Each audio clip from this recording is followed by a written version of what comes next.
human side of coaching, an intimate conversation while unveiling the heart.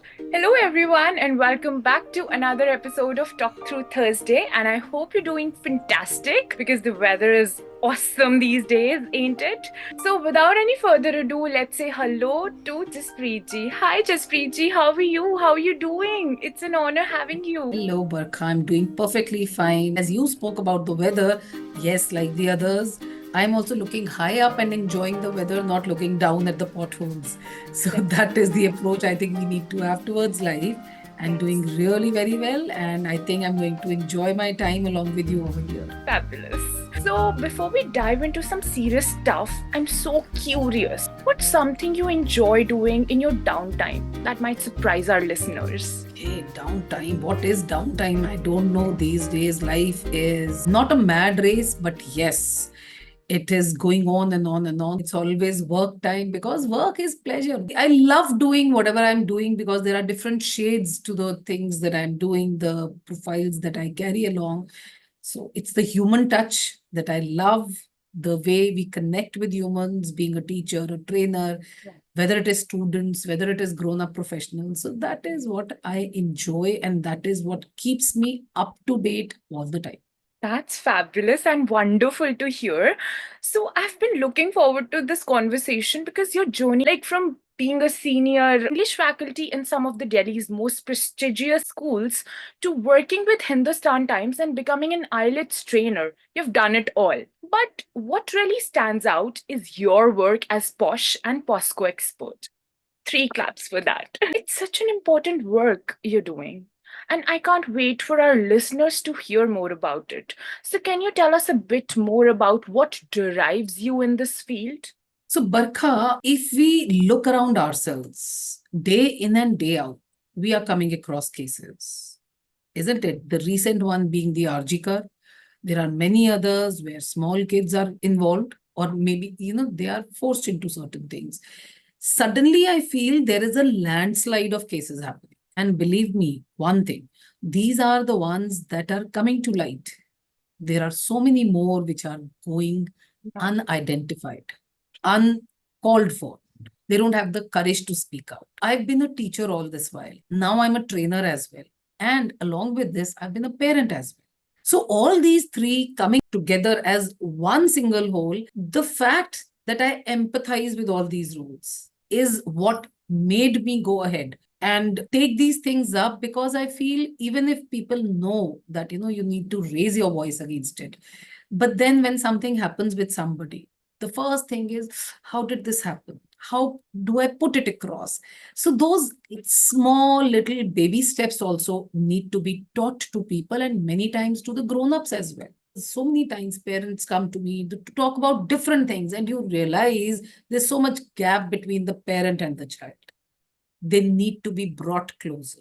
That common thread of communication is the first and the foremost thing that needs to be developed. So all these thoughts were there in my mind. I was toying around with all these things.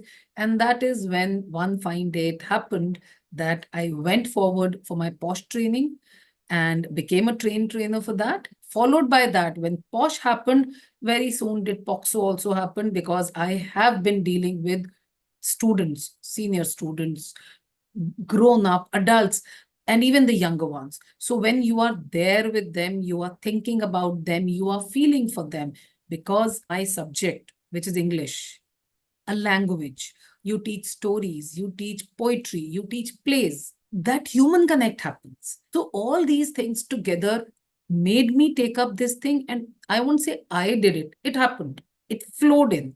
And today the plus is that I may be giving POSH and PoCSO trainings side by side.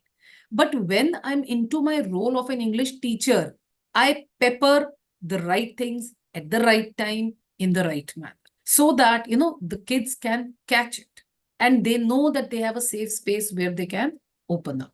So I can only imagine it's deeply rewarding yet challenging field, of course. And your dedication to empowering professionals and helping them unleash their potential is truly commendable. Again, three claps in that for you. And not to forget your role as a writer and a translator with prawns features. Oh, wow. Crafting stories that teach ethics and values to young minds. It's really important these days. So, how do you manage to balance all these beautiful roles very beautifully? As I told you, it's the offshoot of only one thing. I'm a teacher.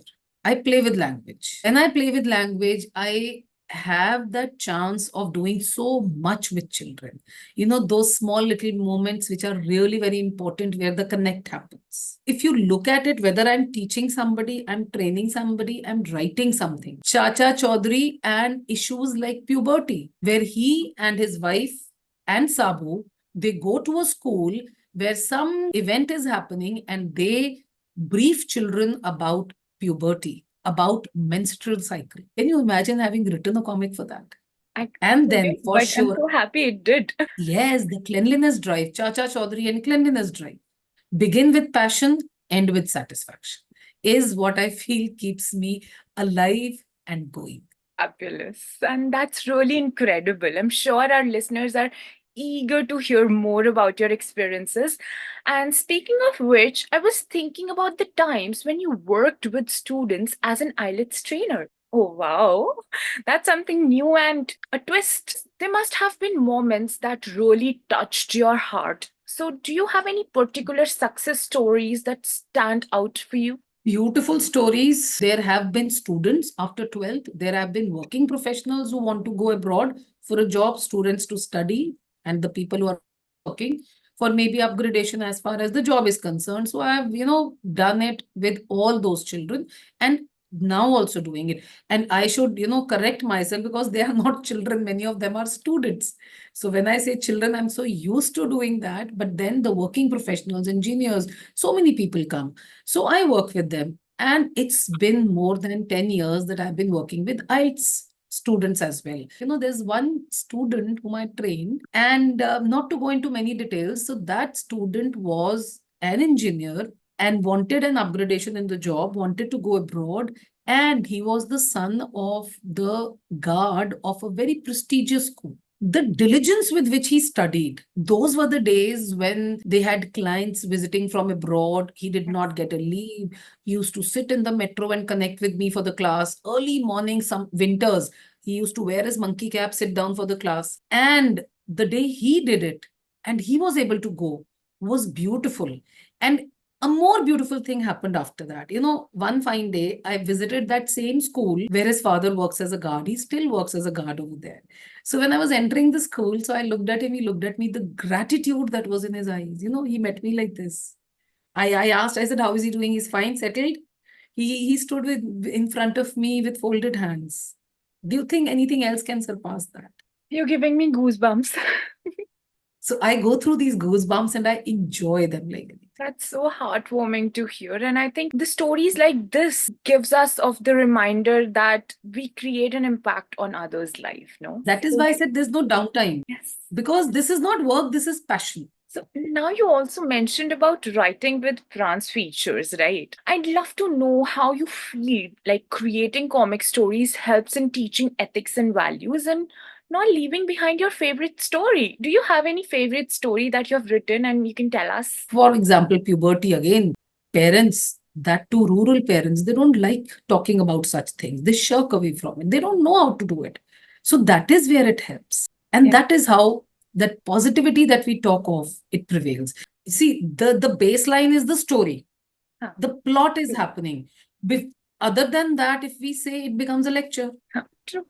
You're giving a story. He did this, he did that. Oh, now what will he do? Narrative changes. Like if we are But telling somebody, yes, don't do this. So don't to hat jata hai. It's all about doing yes, that thing. yes. So when And we if you say say do this, now it happens because here we let them be children, explore, wow, see. Two sides of the coin are there. Choose what you want to choose. it's so amazing how stories can shape young minds and instill values. One thing which I tell children is that the purpose of literature is to spread positivity in the society. You read a story, it will end on a positive note. Anyone who's putting in hard work will be the winner.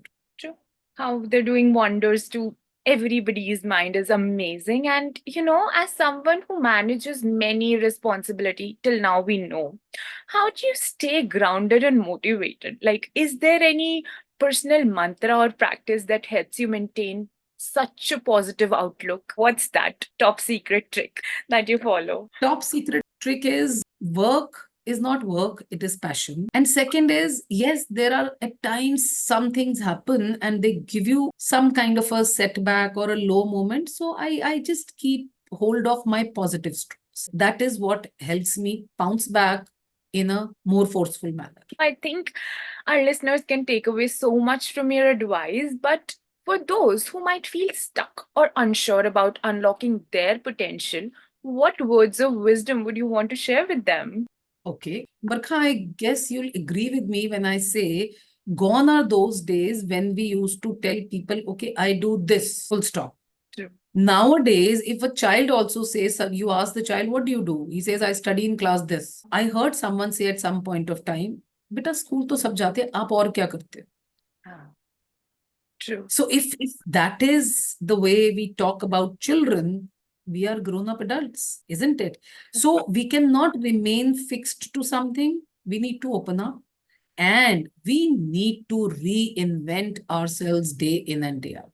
I try to fine-tune myself. One is reinvent. Second is be positive.